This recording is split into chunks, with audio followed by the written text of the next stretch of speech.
jump right in. Okay? In the library, we see students grappling with research every day. And as Yamauchi said, there's a wealth of knowledge of teaching in this room. So we want to take this opportunity to talk about the skills that students need to develop to research well.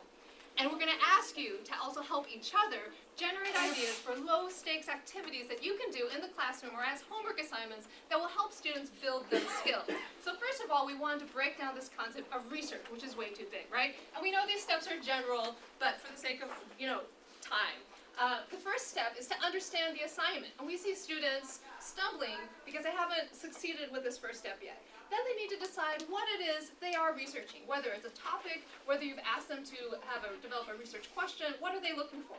They need to search for sources, and as they search, they need to make selections and choices about what they're going to read. Reading we've broken down because we know that reading isn't just the act of looking at the words, right? Ideally, they're taking notes, they're also reflecting on what they're reading, they're connecting what they're reading to what they already know, they're developing more questions and refining their line of inquiry. And we know then they have to decide what are they going to say, how are they going to say it, they need to write, they need to rewrite, they need to incorporate sources, they need to edit and revise. We know that research involves many, many things. But because we're librarians, and because of our time, we are going to focus on these steps, on the steps that the students go through before they start the reading process. And before we jump in, I want to ask, does anyone looking at this, are there other steps that are leaping to your mind that you think we should add before we move on to the next part of our 10 minutes? Yes? Getting the students' connection between their personal experience with the assignment and their research. Because I feel like sometimes our students don't realize that their personal experience is relevant to school, and their connection and their caring about it is an important part of it. Great, so not just understanding this, but making a personal connection to it. Fantastic. Okay, anything else? So we're going to move from the steps of research into thinking about what are the skills that students need in order to address and approach each of these steps successfully, because this can take a lot more breaking down, right? So this is where we're drawing on your experience.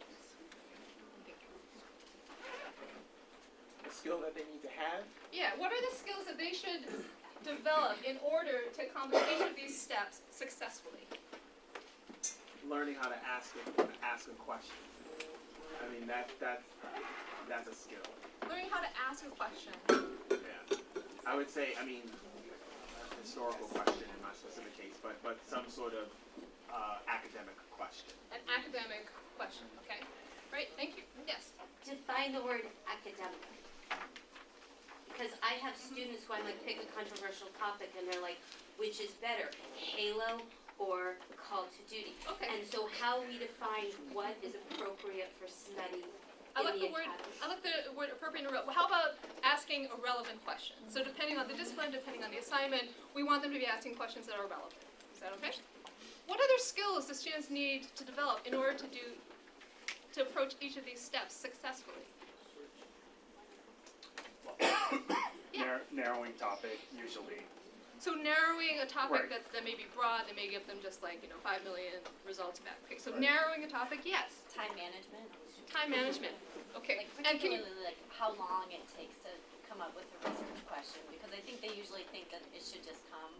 yeah. So understanding how long the process is going to take. Great. Yes. Organizational skills. Can you say more? What kind of organizational skills? That would piggyback on time management.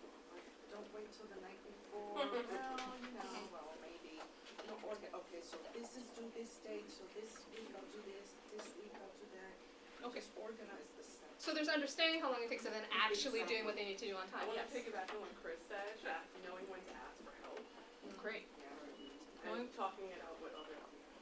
Talking about, So if they have questions, even their ideas, anything that they're thinking or feeling about the topic, knowing that it's okay to talk it out with someone else and hear good feedback from someone. great. So communicating with other people to develop their inquiry. Fantastic. So just like 2 more because then we have to move on. Yes. Okay, the source, this is huge. They have to know, search for sources. First of all, what are sources? Primary sources, we have to define into them, the sources. And then they have to learn how to evaluate the sources. There's a lot of stuff to learn that with the sources. That's great. Understanding what kinds of sources are out there, how they can be able to evaluate it. And I saw one last hand and then we need to move on. Yes. Making decisions, sticking with them, Making decisions about what? about what they're going to choose as a source or material. I find What- students have a hard time deciding what they want to stick to, and they change their mind quite a bit, and they change their mind so much that they don't get the assignment done. Okay, so sort of keeping on track in terms of what their goals. Okay, great. And again, I know we could go on. I would love to go on farther, but what we want to do now is, now that we've broken down some of the skills, and we know that there are more out there, right? Other skills that they would need to develop. We are going to ask. Here's the part where we are asking you to help each other. We're going to ask you to pick one skill, whether it's on the board or whether it's something else that you know is something that your students need to be able to do well in order to accomplish one of these steps of research. And pick one of these skills, and I want you to think of either an activity you already do with students or that you could do that would be low stakes, wouldn't even necessarily have to be graded, right? It could be in the classroom, it could be out of the classroom, but one low stakes activity that would help students develop one of these skills. All of that animated conversation. Yes. Yes. I'm Yes. sorry. So I use the select sources or search for sources skill set. And so piggybacking off of what the other instructor mentioned about making sure that the student will know exactly what is an appropriate source.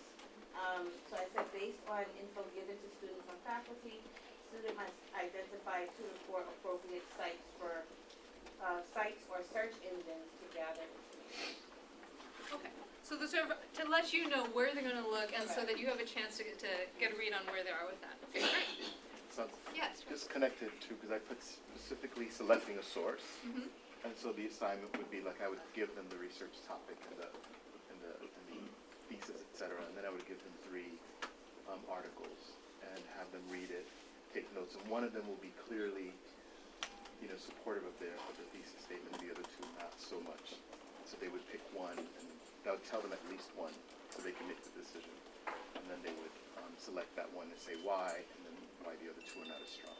Great. So just because I'm being super loud here, so just in case you couldn't hear, he was saying he would offer students a number of texts that would be about the topic and have them read and make decisions about which text seemed most appropriate so that they could start building that idea of selecting something that would be relevant. Thank you. Yes.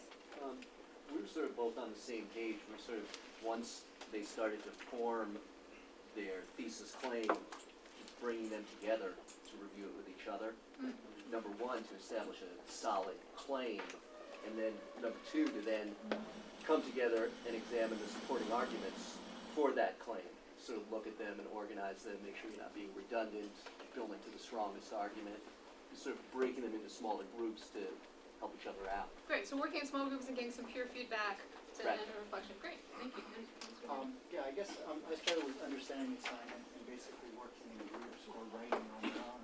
From the last just get back to me what they think the assignment is about, and summarize it, Right. describe the assignment, either what it's being asked, and then maybe to describe how they would set about doing it, and then going around and sort of sharing that with somebody else. Great. So getting them to put in their own words what they're being asked to do so that you can look at that. Fantastic. Yes. I picked asking a relevant question, and I thought of putting them in small groups with a list of topics and asking them, is this an appropriate topic? And if not, you can just put it to the side, and if it is, what would be a good question around that topic? And then going through the topics that were inappropriate as an entire class, and how do you take your interest in the topic and either make it broader or make it narrower, or connect it from a person to an issue to make it an appropriate topic. Okay. So there'd be both sort of small group and then a larger group component of looking both at topics and of generating questions. Yeah. Okay. Thank you. Yes. I also took the skill how to ask a relevant question, and I thought of pairing students together and then allowing them to ask each other a series of questions. So first, what is something you'd like to learn more about? Why would you like to learn more about that thing? What information do you think would be helpful for you to, find out more, learn more about that thing? And that's kind of where we got cut off. But there would just be a series of questions that they would be asking one another, and then hopefully getting them to the point where they're thinking about the research process in sort of very general Great. terms. I think that's great. Getting students to think about what is it that you want to find out. about this topic. It feels very basic, right? And then where do you But- think you might need to go? Yes. Where do you think you might need to go? in Yes. order to Great. find out? So sort of seeing where they're going to take the next step. But even sometimes that first step. Sometimes students will come, for instance, to the desk and say, okay, I'm doing a paper on the civil rights movement, and we'll say, great, what do you want to find out about it? It's got to be 10 pages long, 6 sources, they need to be peer. Okay, what do you want to know? It's, the civil rights movement. So getting them to flesh it out, especially with you in the classroom, because that's fantastic. All right, our time is out. Thank you all for your participation. So we're gonna ask you